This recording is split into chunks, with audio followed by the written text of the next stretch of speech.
Hi friends, welcome to my channel. ఈరోజు నేను పోలీపాడ్యము పూజా విధానం గురించి చెప్తున్నాను. మొదటిసారిగా మన ఛానల్ని చూస్తున్న వాళ్ళు సబ్స్క్రైబ్ చేసుకోండి.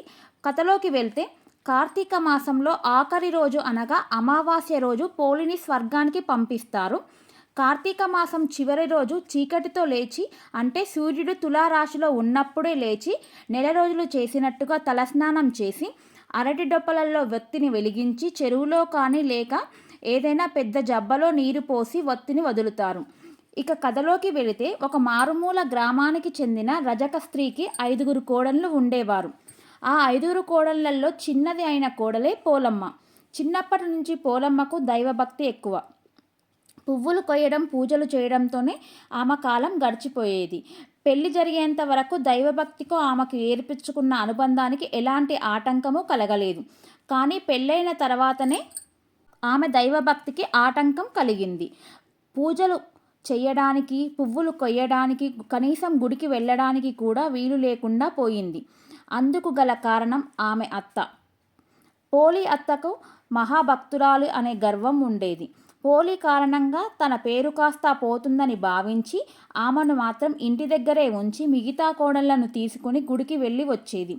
ఈ నేపథ్యంలో ఒక కార్తీక అమావాస్య రోజున పోలికి ఇంటి పనులు అప్పగించి ఆమెకు పూజా సామగ్రి ఏది అందుబాటులో లేకుండా చేసి మిగతా కోడళ్లను తీసుకొని ఆ అత్త నది స్నానానికి వెళ్ళింది.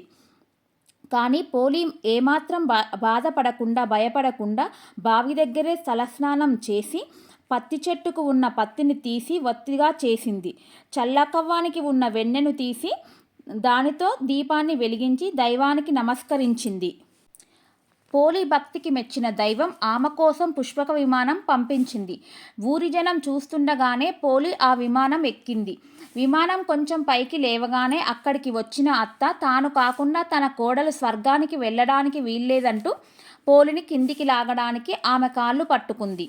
ఆ వెంటనే మిగతా కోడళ్ళు ఒకటి తర్వాత ఒకరుగా ఒకరి కాళ్ళు ఒకరు పట్టుకొని విమానం నుంచి కిందికి వేలాడసాగారు. అది చూసిన దేవతలు పోలితో వారికి ఏమాత్రం పోలిక లేదంటూ విమానం నుంచి కిందికి పడవేశారు. పోలి మాత్రం బొందితో స్వర్గానికి వెళ్ళిపోయింది.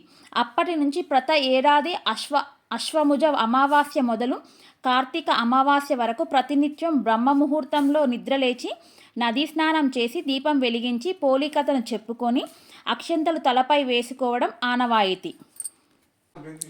స్నానం, నోములు పూర్తయిన తర్వాత కార్తీక అమావాస్య రోజున బ్రాహ్మణుడికి దీపదానం ఇవ్వాల్సి ఉంటుంది. ఇలా చేయడం వల్ల చాలా పుణ్యం జరుగుతుంది.